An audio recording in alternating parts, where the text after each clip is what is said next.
Mga ka-K5, masobra 1 milyon nga pesos nga valor sang suspected Cebu na kumpiskar sa drug bypass operation sa distrito sa Molo.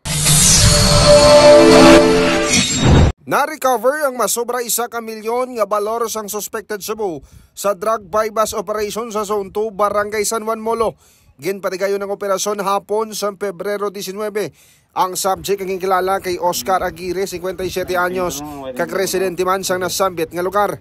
So kay Paris Captain Ryan Christ, Inot and Chief sang City Drug Enforcement Unit, nga kaupod sang Regional Drug Enforcement Unit 6. Natigayon nga maaresto si Aguirre matapos nga mabaklan sang isa ka plastic sang ginapatian Cebu. Na-recover pagid sa iya posisyon ang 14 tanan ka mga plastic sang illegal nga droga, lakip ng bypass item nga nagabugat sang 200 grams. Kag may market value nga 1,360,000 pesos. Madugay naman nga ginamonitor si Aguirre, kag nahibaluan nagakadto lang ang iya parokyano sa ilang balay, samtang bago naman abot ang iya nga supply. Nakita mo man, mismo siya ga aminado man siya nga amo ginaya yung ginanegosyo baligya sa nga illegal nga droga, kay hindi na siya kasarang sa pagbaligya sang maismo.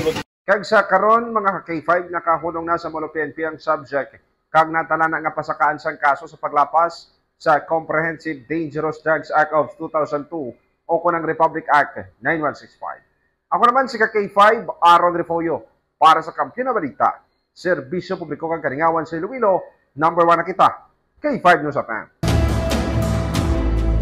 Ang ining balita ang ginadulong sa inyo sang DTX Coffee Mix. Himo sa natural nga sangka pareho sang amarkuso, chia seeds, sugared cane extract powder. DTX Coffee Mix. Nakakapi ka na, naka-detox ka pa. DTX Coffee Mix. Mabakal sa mga butika.